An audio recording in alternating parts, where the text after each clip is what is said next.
Welcome to the Founder Fumbles podcast, where we dig deep into real life entrepreneur struggles and comeback strategies. I'm your host, Dahmari Taplin, and we got my boy Justin, aka Coach Justo. DP, what's going on, man? We good, G. We good, G. Good to see you, bro. Good to see you too. So, just so everybody know, Justin Fleming, he is the founder, co-founder and CEO of MyPerforma. He's a basketball coach, Rockies Venture Club Hyper Accelerator alumni. Yes, sir, as you are as well. Yep.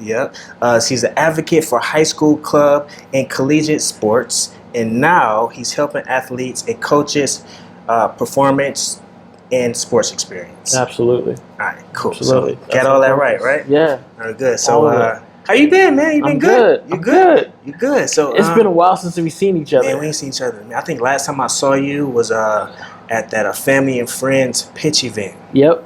Yeah. I don't even remember when that was, but you pitched. It was like right after RVC. Yeah, it was.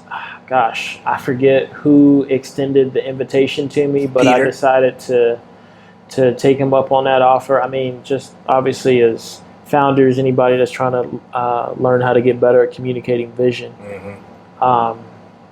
I think having any opportunity to stand up in front of a room and pitch your product, pitch your idea, pitch your business is a good thing. So yeah, haven't been active with them lately, but I don't know. There may be some things on the horizon that we end up having an opportunity and a chance to work with them. So. Yeah. So, do you still keep in contact with anybody from RVC?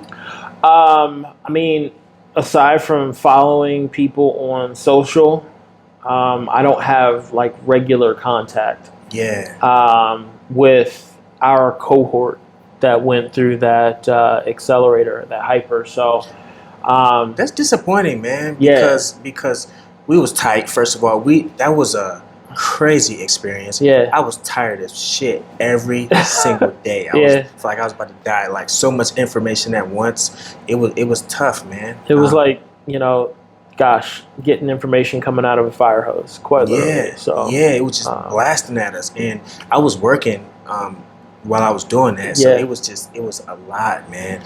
My brain was like, it was an overload. I don't see how you were able to do both, because it took everything that I had just to be able to focus on that for an entire week. So, but I think it was a great, hyper accelerator in terms of, the programming and the content. Yeah. The one thing that I wish was a little bit different was that it didn't just stop there, because there's a lot that can happen in 1 week when you're giving, essentially a focus lecture, kind of like a live workshop, and then some, stuff that you got to do on the back end. I remember going home with homework every night, essentially, just to keep up. But I think, had that been like stage 1 and then stage 2, like putting us in front of the audience at the Capital Conference and the Angel Conferences that they do at least once a quarter. Right. I feel like, staging entrepreneurs through that environment and taking them down a pathway to where at the end, ultimately, because RVC is a group of angels, professional angels. And if that is how they, kind of frame their pipeline, then like it's kind of like a funnel, right? Top of funnel, like that's where we were, hyper accelerator. Yeah. But like actually taking us through like maybe 3 events for the rest of the year to where we could have presented, and with the outcome, the expectation that we ultimately end up raising money from angels. I think that would be a lot more better suited. Yeah. But the thing with RVC, like that's not their only way of bringing in entrepreneurs. Exactly. They have tons of other services and programming that they provide for angels and institutional investors that I think they probably focus more so in those areas than they do like creating a pathway from hyper accelerator to funded. Right. I don't know, but that's just me, my personal opinion. And I know there's probably some, venture tracks that provide that, but maybe that's, something to think about. Yeah, I just wish they would have, at least brought our group back. Like, I wish they had like a graduate type of alumni gathering or something like that. Yeah, you know what I mean? that'd be awesome. That would have been nice. I mean, I obviously have contacts with those guys there, and knowing Peter and the team, I'm sure it would be something that they're open to. Right. If provided, obviously, they can find the people to help organize and create something like that. But I never seen you at the Christmas parties either, because those Christmas parties be lit. Well, I'll tell you this: I missed the last one, but one of the biggest things for me from a transitional point is having recently just moved down here from Fort Collins. So right. Living in it was kind of far. Yeah, living in Fort Collins, it kind of makes it to where, let's just say I don't enjoy having to hop on I-25 and drive for an hour just to get to the city. Yeah. But now that I live down here, I'm basically like 20 minutes outside the city. Things are a lot more accessible, I'll say. Yeah. But I just think, from a place of transition, it's been great to be more central to where everything is, including like people like you and our network. But it's been a pleasant change of pace. Yeah. Having moved down here. So right. So MyPerforma. MyPerforma. Yeah. I tell everybody about that, and like just everything you want everybody to know. Like, what do the people need to know? What is MyPerforma? What's your business? So MyPerforma, in terms of classification of the thing that we are, we are a athletic relationship management system that is built and designed for primarily used by athletes, coaches, and athletic directors. And then we provide some access and great functionality and features for other stakeholders within the athletic community. Right. But MyPerforma really started out of both mine and Peers' coaching experience. Peers. So a lot of my friends are coaches. Okay. Gotcha. Maybe not so much in basketball, but I have quite a network of people that I know personally and as well professionally that coach across many different sports. So, but it all started from two questions. Coach, what is it that I need to work on? What do I got to do to improve? So this is a real question. Yeah.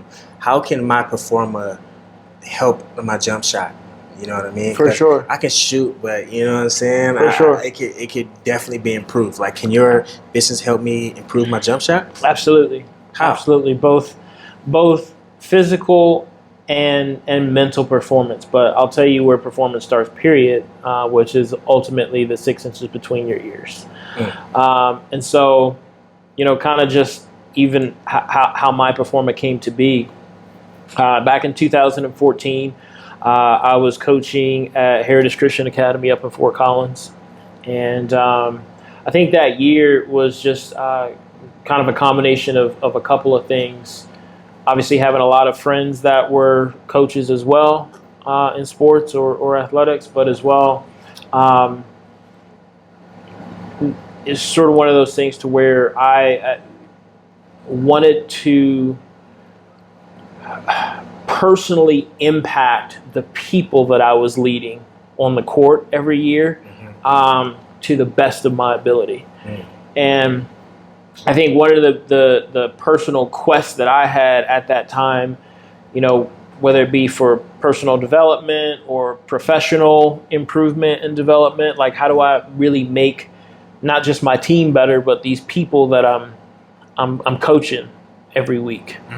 And it just started with us creating, and when I say us, I've had both friends that are coaches and as well friends that have, sort of chipped in at certain points in times in the life of this company. Right. And so it's never just been me. It's always been the combination of ideas and thoughts that has built MyPerforma to what it is present day. So we created something called a performance Q&A assessment, which allowed players literally with pencil and paper. I hand it out at the end of every game. Tell me who you played, what the result of the game was, and I want you to rate yourself on a scale of 1 to 5 stars, rate the team on a scale of 1 to 5 stars. Then I want you to tell me what was it that you thought you did well, 7 words or less, and what areas do you feel you need to improve, 7 words or less. Do the same thing for the team, and name an MVP. That was literally a questionnaire that started out at the end of that they would fill out at the end of every game. And I think it was just the constant use and iteration of that. We went from literally pencil and paper to throwing it into an Excel spreadsheet and like by hand averaging with what the algorithm would be to average scores and things. And then past that, it went into Typeform, and then from Typeform, we built a custom application. We released that back December 4th of 2017, and it's just gotten better every year through working with both college and high school and club sports teams. Right. We provide MyPerforma for up to 18 different sports. And so what that means is that we provide a universal post-game review tool, performance review tool, that mindset performance indicator, also known as an MPI.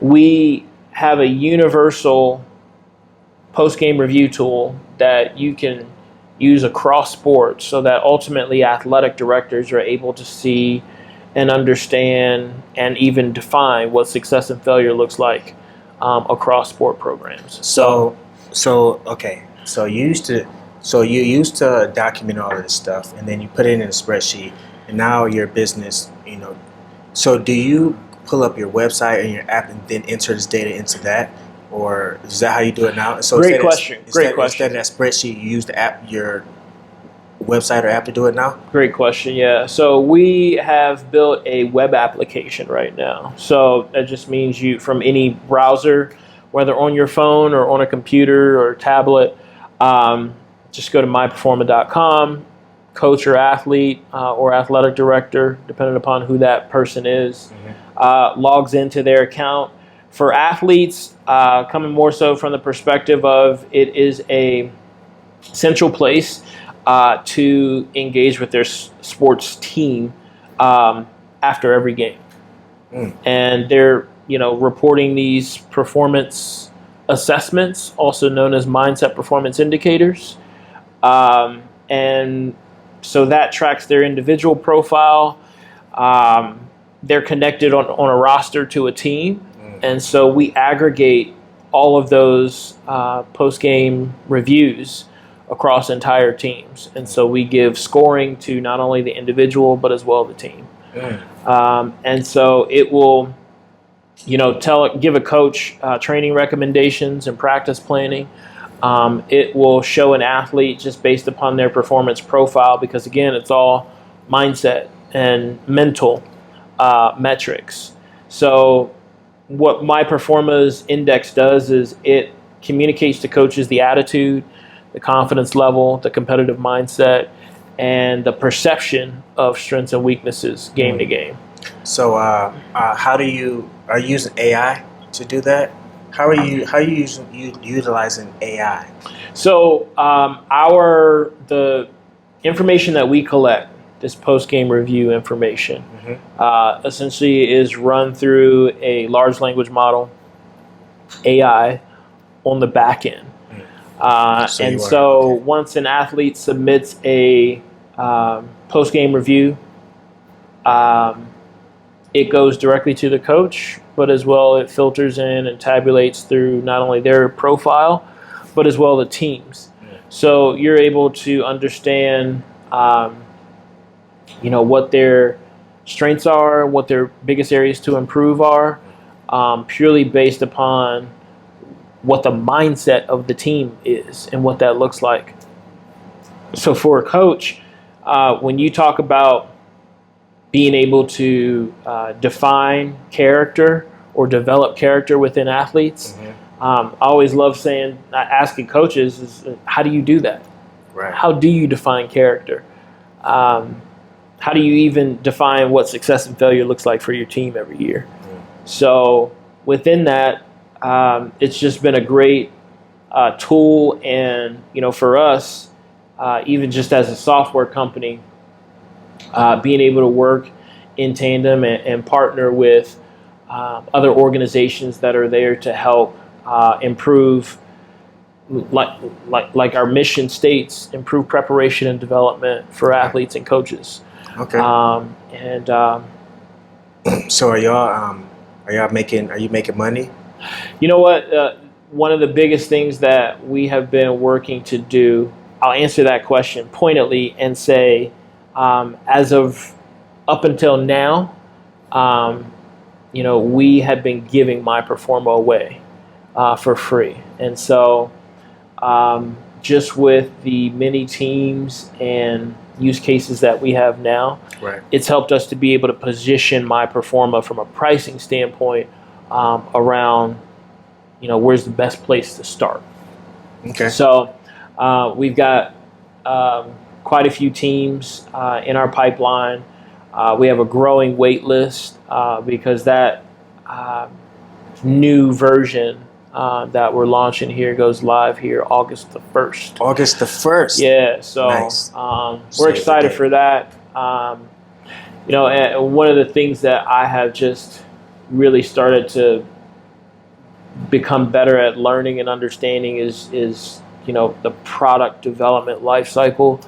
I'm not a coder or a developer, but just with the way that technology provides us so much more access and capability, we've been able to build a lot faster and with a lot more speed, just as a result of AI and AI tools. So that's dope. Having a small team, but getting a lot done has been a really important thing for us. So what's your team like? Or is it? So I have 4 other partners other than myself, and I have a lot of contractors that I work with, and ultimately MyPerforma up until now has been built off of a lot of sweat equity of myself and others. It takes a little while to build a company and a system that can function to handle a load. Yeah. And so, I don't think we've ever done any more than, 50 teams during one season. And so being able to put systems in place to where you can multiply that, to where it's a seamless kind of thing that you build out. Yeah. That can, how do you go from managing 50 to 500 teams? So, so you coaching right now too still, right? No. Okay. For me, I stopped coaching actively with an actual program or club organization back 2022 or 2023. No, it was 2023. Okay. Coached for a club basketball team in Northern Colorado. So what you doing for money right now? If MyPerforma's not doing it, you're not coaching, how you making the cheese? Yeah, good question. So as entrepreneurs, obviously you got to be multifaceted, right? So for quite some time. It's been one of those things to where I've served as a consultant for other small businesses, and so providing support and help with marketing, with HR, with operations is my main, what shall I say, space that I revolve in. Not only can I do that work and get paid, I do it for MyPerforma as well. So nice. But yeah, it's been a group effort. It hasn't just been me. So how did you get into this, the coaching? Like, how did you get into it? Yeah, great question. How did this become like your passion, and what made you really want to solve this problem? Love that question. I started coaching through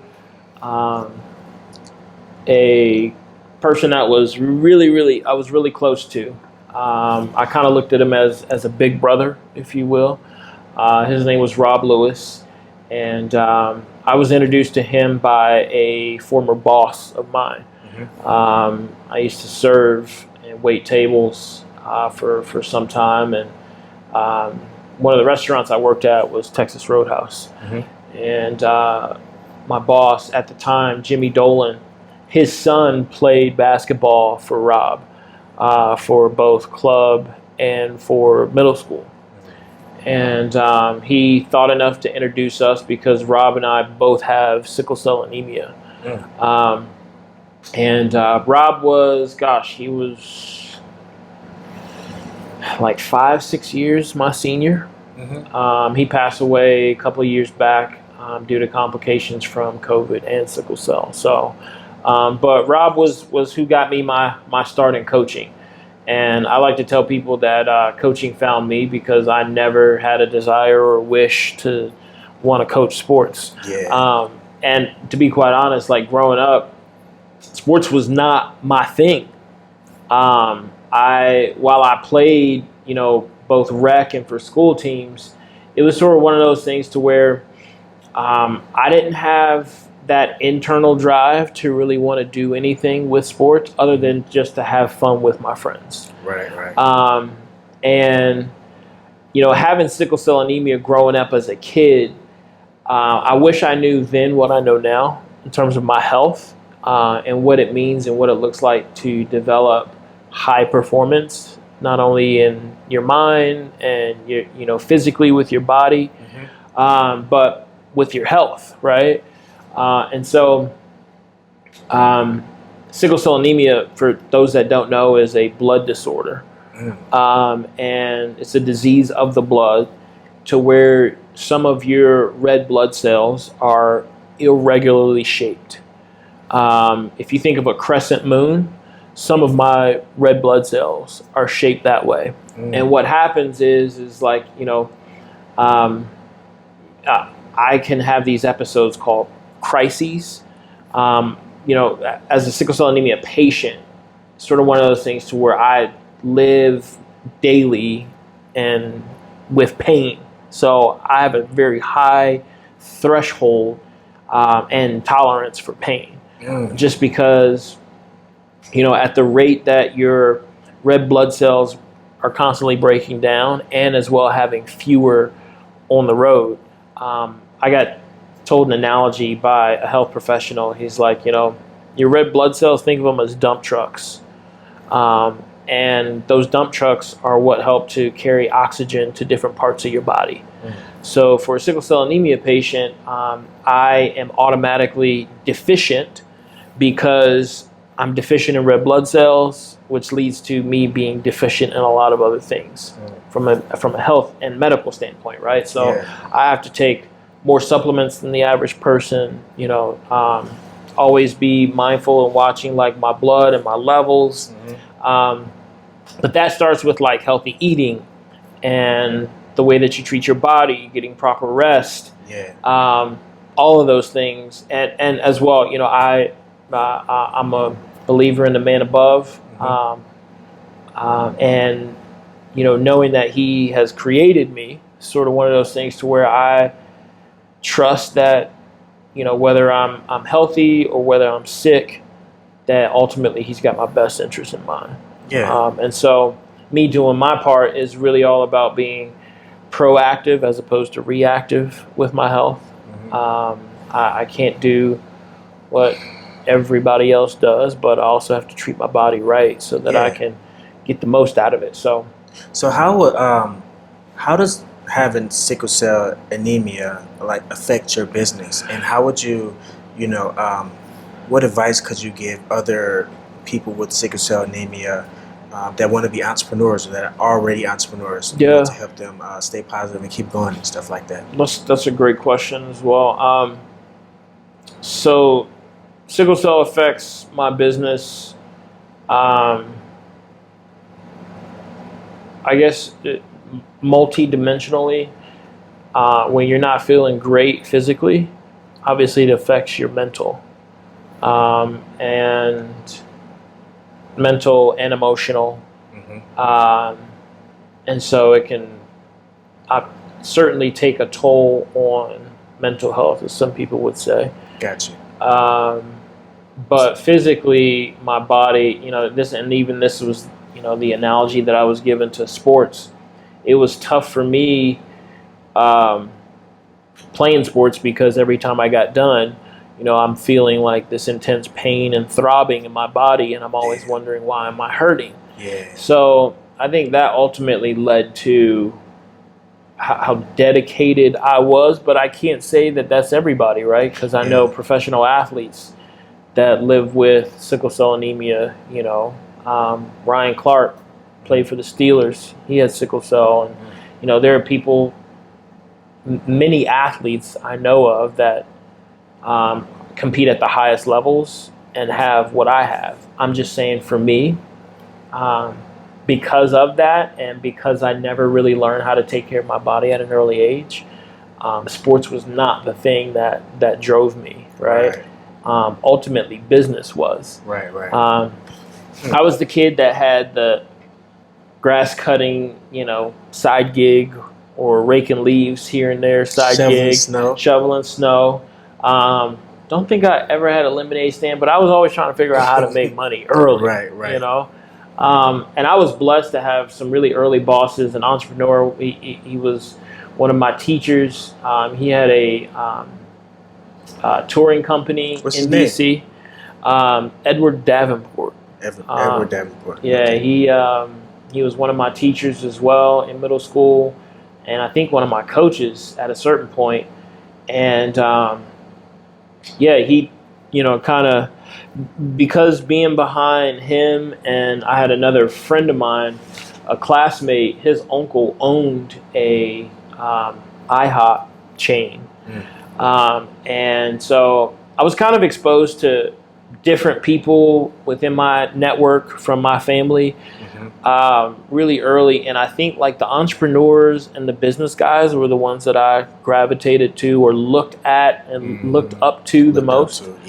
And so, and I'm going to get back to your question around how sickle cell affects me. But I think the biggest, thing that I've kind of come to learn about myself is like I'm a hybrid of my mom and my dad. So my mom was I'll say a tech professional. She worked for Digital Equipment Corporation back before they got bought out by Compaq. And I can remember when she took a severance package, I think back in 92 or 93. And she started homeschooling us. My older sister, my younger brother, and I. Well, my younger brother wasn't born until 92, but this is all right around between 92 and 95 is when I remember homeschool. But I got homeschooled 4th, 5th, and 6th grade. And I got a sister that's 2 years older than me and a brother that's 7 years my junior. So he was born in 92. So he was really early. So it wouldn't have been him. It would have just been my sister and I. But sort of one of those things to where my dad was a certified financial planner. And so he always did consulting for clients. And so I look at my mom's tech side, my dad's business sense and acumen as me kind of being mashed into one. And then my own personal experience, having worked in retail, food service, and marketing. I went to school for business with a concentration in marketing and international studies. Came out just shy of getting my degree. Started a marketing company of my own. Did that for 2.5 years. Realized that was not what I wanted to do long term. Put that down. Was in free fall for a little bit. And then in August of 2012, I wrote down on a legal notepad just this vision that I have for something in sports and athletics.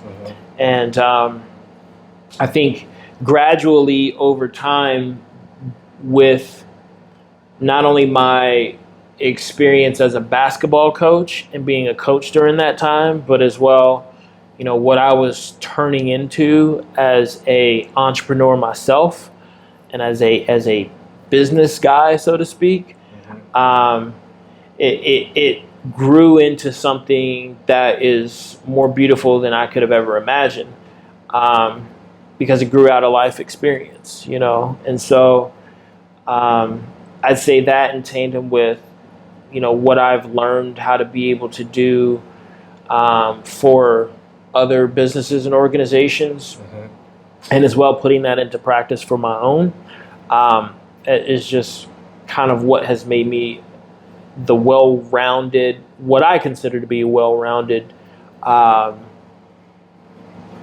context and role in terms of like who I am in life. You know what I mean? So going back to your question around like how does sickle cell affect my business? When you live with what some would call a condition. I think you said it. Like it just kind of mentally affects you, right? Yeah. So it doesn't really affect the business. It's just, it just kind of messes with your head on some days, and you just have to learn how to move forward, even when you're having those bad days. Correct. Right? Yeah. Absolutely. So what do you do to like keep your head in the game?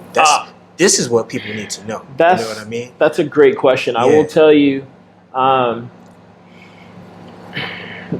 So I look at myself from a body, mind, and spirit perspective, and I have to give attention to all areas or dimensions of that person. Right. And so I believe in God, and from that standpoint, in terms of where I feel best aligned is when my relationship with him is great. Right. Gotcha. And then as well, adding the physical, the body side of that, I am a avid morning AM workouter. And that's a different type of person. Some people like to go in the morning, some people like to go at lunch, some people like to go in the evenings. I love starting my day with a great workout. I also get up pretty early. That was not something that came natural to me. I learned from other great people. Talking in the sports context, like Kobe got up at 4 a.m. in the morning. Dang. So who do I pattern myself after? What time you get up? I used to be a 4 a.m.er, but I've since life setting and dynamic has changed for me. I no longer live alone. So living with my partner, like, sort of one of those things to where I'm before we moved in together. My alarm went off at 4:20 every morning, and so, or I guess that'd be 4:10. I always set clocks fast in my. So what time do you wake up now? Right now I'm around 5 a.m. 5 a.m. I wake up at 6. Do you? Wake up at 6. Do a very short workout. Meditate and get my day going. Love that. But I set my goals for the week too. 5 a.m. is like the best part of the day to get up because it's quiet. Yeah. I start out with my daily devotional and prayer time, and meditation. And just finding a way to get grounded early in the morning is important. Then obviously the workout, love doing the sauna. Something about the sauna ending every workout is just amazing for me. Sauna or the steam room too, right? And that I think has done wonders for my health that I wish I could quantify. So have you ever tried a cold plunge? No. You haven't? I don't plan on it. You don't plan on it? Having sickle cell anemia, cold water, if I were to submerge myself in the cold water, unless I'm really like in a zen place and can test the limits of my body, that's not something I could do regularly, because that would shock my body. My blood vessels and things would constrict, and that would cause an intense pain crisis. Because it already hurts. Right. It So hurts. it's not something and that's why I prefer heat. So, but yeah, I think from, just the standpoint of having sickle cell anemia as an entrepreneur, what's really been interesting is not only learning how to continuously become better in every dimension or every area of my life, but as well just how to train my mind to be more disciplined, and as well to have a perspective that is not common. You know what I mean? So really just, for me, like when I do start to go through moments of pain, it's like, what's more important right now? And sometimes, you need to take a break and give your body the attention that it needs. But, I try not to use a lot of narcotic pain medication, because being someone that lives with chronic pain, there have been times when I've gone through tolerance, dependency, and addiction with pain medication. And it's been one of those things to where I've had to learn how to grow past just using that as a crutch, because if that's something that you need just to function, versus first of all approaching my Heavenly Father and saying, God, help me. However that help looks like, whether it's taking the pain away, finding some relief, or finding a way to help me focus, like whatever that looks like, just help me. And then, obviously having a understanding for like, what are my triggers? So like if it's really cold, or if I'm high at altitude, in the mountains, or, being dehydrated. There's little cues that your body will tell you, hey, you're about to spiral out. You need to get a hold of this. But I think ultimately as an entrepreneur, and especially when you hold a position of leadership for whether it's a company or a team, like you tend to always think about other people before you think about yourself. And so it's sort of one of those things to where it's tough to take a break, to step away, to shut it down. And so I'm always learning how to be better at that.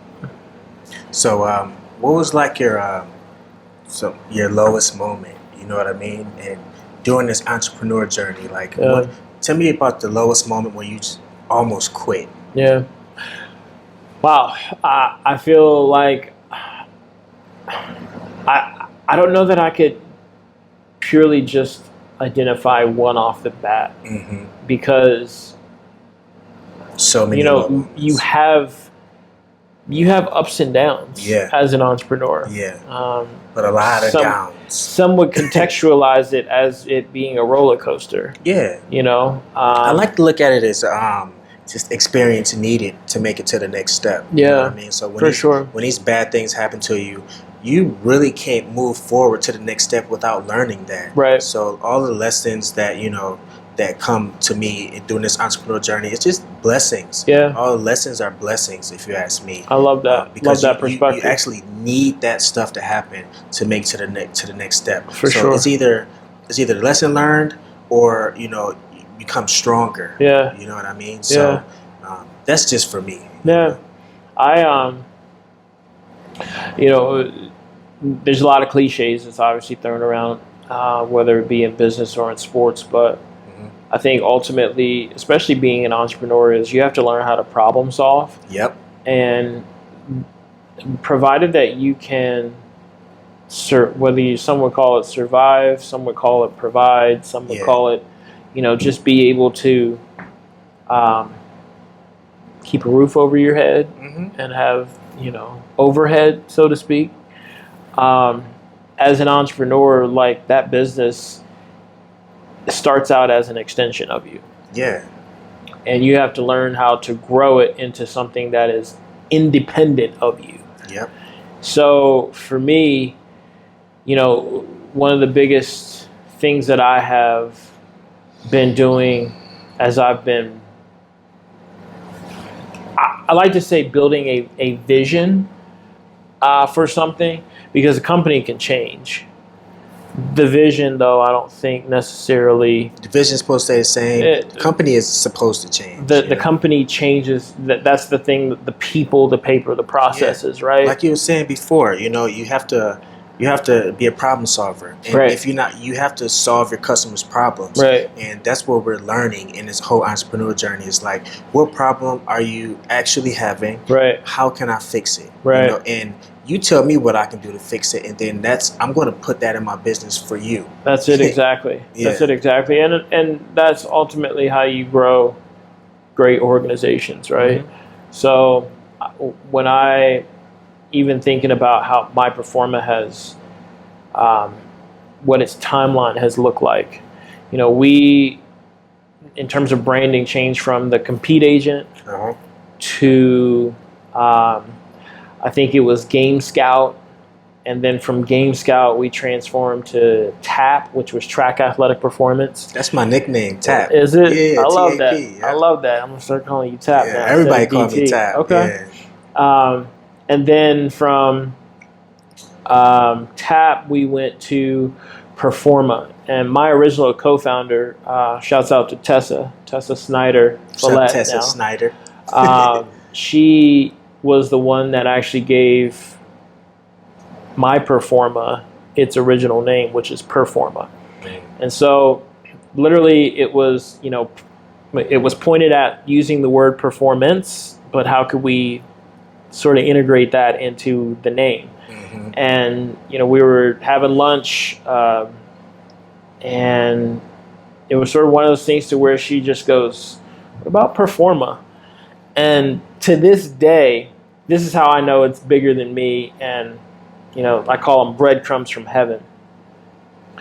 You know, names are important when you think about what's in a name. And with MyPerforma, MyPerforma came as a result of a rebrand in 2017. So we started out as Performa. We're just a LLC. And Performa is the word perform with the A on the end. So Performa, but it stands the complete word performance, right? So MyPerforma, the core tool that we started out with when we first started was a performance Q&A assessment, which has now been transformed and developed into a mindset performance indicator. So Performa is my performance assessment, MyPerforma. Gotcha. So it was sort of one of those things to where I couldn't have dreamed up or, you know, fathomed, thought of a better meaning and uniqueness behind our history and what we are. Made total sense. Absolutely. And it's become the core of what we do. And so, you know, obviously our platform, this post-game review, you know, you played sports growing up. right? What'd you play? I was I was mainly a boxer. You know, I'm like a fighter and stuff. Okay. I did boxing, wrestling. Okay. Right now I'm doing like Muay Thai and like Kung Fu. Love it. And martial arts and stuff like that. So That's awesome. That's what I do now. But that's awesome. You know, I played basketball, but I wasn't so good in school. So I always got kicked out. I was never able to stay on the team. Okay. And I played football. Okay. Well. So football, basketball. How long did you play football till? Up until what grade? I played all of like middle school and like before I got in middle school. But once I got in high school, I couldn't stay in school. I got kicked out too much, so I couldn't stay on the team. Hey, school. Oh my God, school was terrible. not my favorite environment. I'll say that. Yeah. But I'll just use your sports experience. Yeah. Back in middle school. Even if you played in the high school, and you can think about even the individualized sports as a wrestler and as a boxer. What's the first thing that happens after every game, regardless of the sport or level? After every game, they determine the winner, and then you have to go back. No. I want you to think. Okay, buzzer rang. Oh, okay, got you. You go to the bench. Yeah. You grab your stuff. You shake hands with the other team. Shake hands with the other team. Then what happens? You go back with your. You go back to the locker room. To the locker room with your to team. the field. Then you huddle up. You huddle up. You get a. And what happens? The coach either talks to you or the leader talks to you. Right there. All that good stuff. So that's the thing that MyPerforma started out working to change. Whether it's a sport like tennis, wrestling, you think other individualized sports like gymnastics or track and field or cross country, right? MyPerforma works for those individualized sports just as well as the team. After every game, a post-game speech happens with the coach. Right. It either becomes a fist-pumping session or a finger-wagging session. And the coach is telling you everything that they saw, whether good or bad, from their perspective on how it just went. So that's the thing that we're working to change. We teach coaches, why not give your athletes 3 to 5 minutes to assess, evaluate, and reflect for themselves. Yeah. How did it go overall? What did I do well? What areas do I need to improve? And then from that point, you can now take that information and use that in the next practice leading up to the next game. Next game happens, you do that same thing. You allow players to identify, how am I doing overall? What am I doing well? What areas do I need to improve? Take that, use it again in practice. Because why? Athletes have their own perception, right? And perception colors reality. Right. So for a lot of athletes, when you start to talk about like why they're interested in sports, is because they're viewing it through their lens as a person. Like, what do I want to do? How do I want to get better? But oftentimes as coaches, we don't take the opportunity that we have to ask them, how did it go? And then take that information, that data, that intelligence, and use it in a way that I can now perfect them throughout the entire course of a season. I got you. Unfortunately, I learned this the hard way in 2011. I was coaching a basketball team, 7th grade boys club, and we were winning a game by 10 points. We lost that game in the last 2 minutes by 1 point. And I can remember everything from like the last timeout to the buzzer ending to the post-game wrap-up speech that happens, right? So this happened in Longmont, Colorado, Skyline High School. I pulled them out into the lobby, and you got to be mindful, this is a club environment, so there's parents, there's other athletes, there's spectators, there's fans, whatnot. I pulled them into the lobby of Skyline High School, and my back is facing whoever the people are. And I basically, in so many words, I called them soft as Charmin, soft as a bag of cotton balls, and that told them they had played like a bunch of Sallies because they lost the game by 1 point in the last 2 minutes. And it was up 10. Here's the thing, though. I was young. I was 3 years into my coaching career. And one of those things to where, as a coach, you have a lot to do with the energy that your team feeds off of. And I called a timeout. The energy I was given to them was negative. It was bad.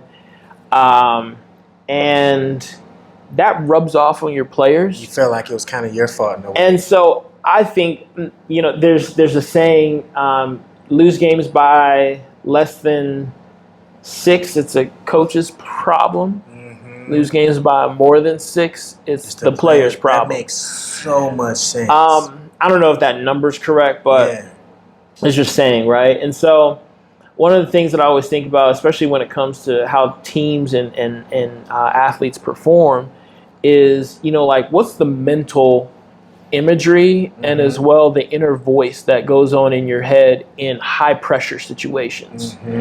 And I, being very young at that time, didn't know how to speak to the inner voice of the athlete.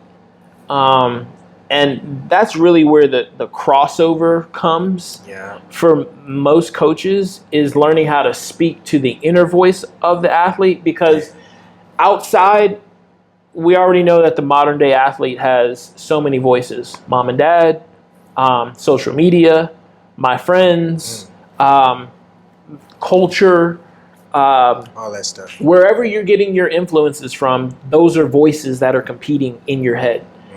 And as a coach, you start to transform, you start to become a more transformational coach versus a transactional coach when you can speak to the inner voice just as much as you know how to speak to them outside of their head. You know what I mean? Yeah, so understanding the dialogue and the conversation in athletes' head is, ultimately how we're helping coaches and as well athletic directors. Because not only does it give the athlete a voice, how many coaches present day are telling their players, hey, knock out your post-game review and we'll talk at the next practice? Damn. No, because what has happened in sports since sports first began has always been going on. Game gets done, competition ends, players pick up their stuff, or they run back to the locker room, they circle up in the field, and what happens? Coaches talk at their players. So when coaches talk at their players, they're not listening to their players, right? Yeah. Now, as a coach, I'm one guy with one perspective. Yep. But I am coaching on a basketball team anywhere from 8 to 12, obviously max 15, 16 guys, right? So how do I hear the inner voice of all 8 to 12 of those guys? I got to take a second to actually listen. How do you think you did? What do you think you did well? What areas do you need to improve? Because my job as a coach is to shape, mold, and develop individuals for a common good, common goal, objective of a group of people. So if I don't know who and what you are in here, the only way that I grab that in here is if I understand your perspective, your perception and point of view. Got you. So when I can take that information from everybody on the team after every game, not only does that position me better to be able to work with you game to game, but through the course of a season, now we can actually plan, all right, this is what we're going to do. So there's an analogy that I give and that we use with teaching MyPerforma. One of the biggest things around being in leadership, whether it's sports or whether it's business, is you have to learn how to communicate standards, expectations, priorities, and objectives. We call them SEPOs. SEPOs. So as a coach, when I can communicate to my entire team, these are the standards of this team. Standards do not change. They're the same for me. They're the same for you. If we're on the same team, there are standards that do not change person to person. Exactly. There's a certain level of excellence and quality that we bring to the way that we work, right? I like that. So with that, that's like looking each other in the eye telling the truth, not being late. Right. Mike Krzyzewski, Duke's former basketball head coach, he was the coach of USA Basketball's 2008 Olympic team. And he said one of the first things that we did at the beginning was we didn't pick up a basketball. We started with standards. And that ultimately became like how we were going to treat each other and how we were going to operate and interact and engage with each other. Right. So behind standards becomes expectations. So if you and I are on the same team, we probably have different positions, right? Yeah. So point guard, center, forward, power, exactly. Yeah. So, you gotta understand the mission. Positionally, the expectations for a point guard is going to be different from a center. Exactly. And vice versa, right? Then when I think about priorities are changing game to game. Why? Different opponent, right? Different opponent, different situation, exactly. Different time of the season, and all that stuff. If you playing a short, slow, big boys, from the eastern plains of Colorado, that's going to be different than playing a very tall, fast, love to run team down here in Denver, right? Yeah. So I think being able to contextualize and understand, okay, standards, they're the same. Expectations going to differ person to person, but as well game to game. Priorities going to differ game to game and as well person to person, right?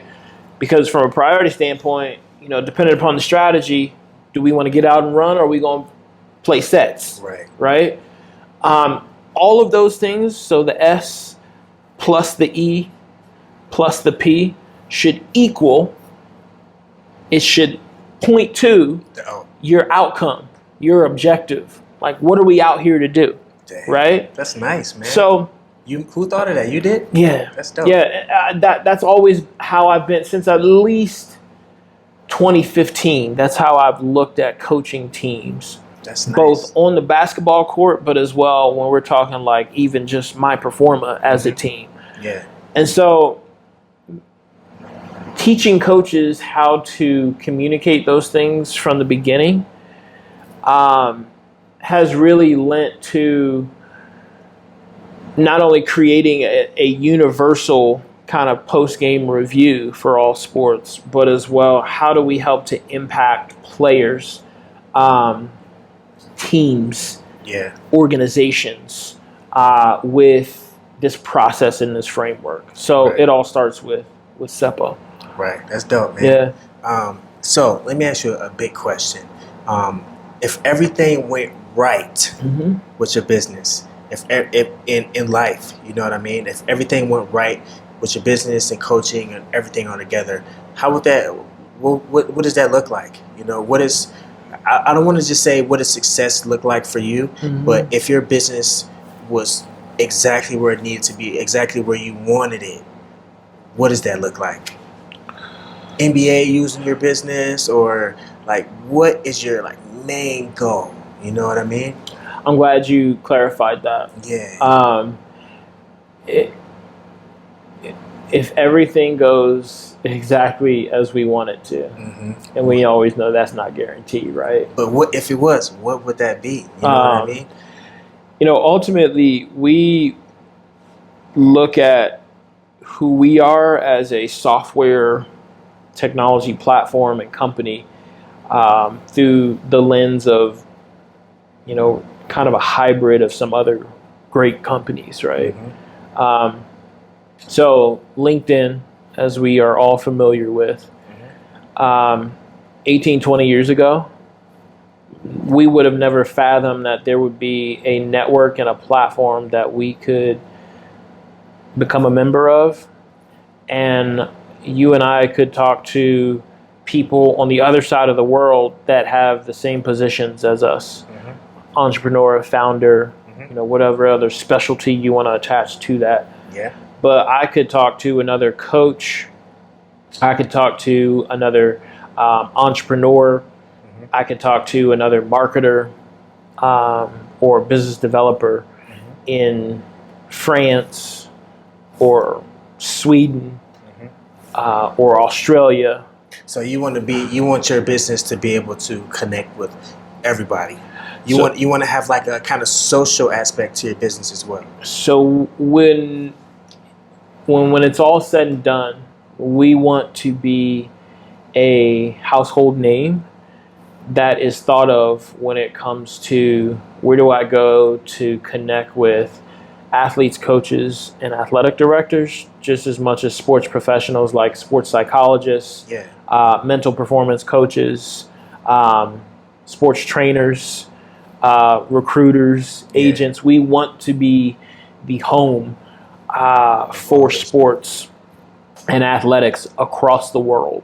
That's dope. And ultimately, we want it to become like LinkedIn provides for a professional community, a everyday, every week use tool for the stakeholders that exist in that community. Gotcha. Meaning for athletes, we want to be used at a bare minimum after every game.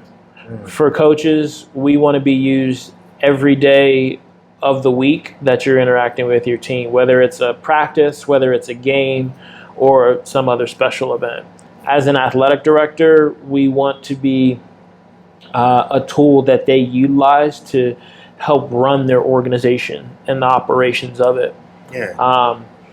We sort of look at ourselves as being able to connect people better, and helping those people to discover more about not only sports performance, but the environments and the people in the community that they work in with respect to sports and their participation, but as well providing a way that they can engage better. And that's through a system of tools, whether it be from NIL and fundraising, or whether it be from budgeting and payments, whether or not they're making that to staff or athletes. So, just building this system called athletic relationship management. There are tons of athletic management tools out there, but when you think about what a CRM provides for everyday businesses, ultimately, we look at MyPerforma through that lens and saying, well, our primary focus is providing this valuable tool and common use tool across sport to athletes, coaches, and athletic directors. Gotcha. Past that, that's how we build the stuff for the trainers and the recruiters, and building a back-end marketplace for NIL, building those applications or products that allow athletic directors to handle financial transactions. Right. That all comes into the whole swirl of things, but it starts with post-game performance for us, helping to create better holistic development of athletes. And that's where, helping to improve performance and the athletic experience comes into play. Obviously me being a coach, having a desire to help my athletes not only become the best athlete they could be, but the best person as well. And then I think ultimately, helping in some way be able to impact. It's become an extension of me, the performance of many other teams and individual athletes has been it's cemented, I would say, into my lifelong work. Right. I'm definitely looking forward to getting back on the sideline and finding a program to coach with personally, having moved now. But it's something that I get to enjoy going to work to do every single day. We partner with a lot of great athletic organizations and sports departments. So me being able to talk with athletic directors and coaches, and as well athletes and their parents on a consistent basis is really what helps keep me so close to it all. But as well, that's how you make great products, right? Yeah, for sure. Just being able to help, like we started out with, solve a problem, a real problem, for whoever it is that you find you want to help. That's dope, bro. So that's MyPerforma. Yeah, for sure. Well, I guess that's about it. So so let everybody know where they can find MyPerforma, where they can find you, and if people want to reach out, how can they? Where you at? Absolutely. Well, my inbox is always open. So Inbox where? My email, Justin at myperforma.com. So Justin, Justin, at MyPerforma, MyPerforma. Got you. MyPerforma.com. And then across all socials, LinkedIn, Instagram, Facebook, X or Twitter, YouTube, you can just search MyPerforma, MyPerforma. Yep. You can find us there. And any athletes, coaches, athletic directors that please feel free to point them my way. For sure. And we're gearing up for fall season. That starts, our fiscal year starts August 1, which is when the new sports season cycle starts, the new football season. So August 1 is normally a pretty busy time of year, as we're getting teams and programs onboarded. But schools start back up. School's starting back up in the next few weeks as well. So I think one of the biggest things that I absolutely enjoy is getting teams onboarded. Even being, CEO, I love being in the trenches, so to speak, on the sidelines, at practices, at games. Being able to see those teams that we're impacting directly. So it's going to be fun coming up for football, volleyball, soccer, cross country, softball, and tennis, I believe, are some sports that are offered at the both high school and collegiate level. So looking forward to getting started here really next Friday. So I've got a lot of things that I'm trying to cross off of my list and make sure that we have prepped and ready. So for sure. It's going to be fun. So before we go, do you have anything else, anything new coming up that you want to share that people could be, should be on the lookout for?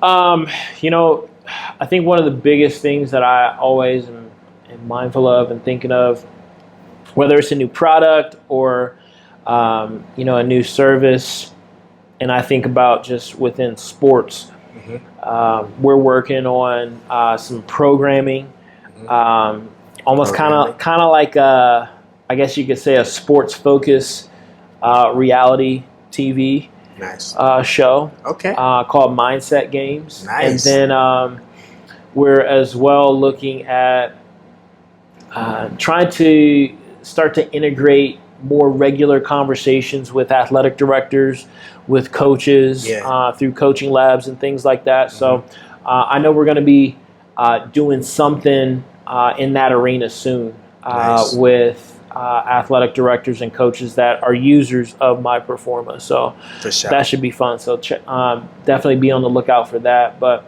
otherwise, MyPerforma.com. If you know an athlete, a coach, or an athletic director, please send them our way. For sure, will do. Yeah. Well, thanks, bro. Appreciate you, man.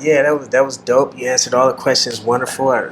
Thanks for coming. Love it. So everybody, thanks for watching this episode of Founder Fumbles. I think this was episode 10. If you were inspired by this episode any way, form, or fashion, please reach out, to Justin here. Don't forget to like and subscribe and comment and all that good stuff.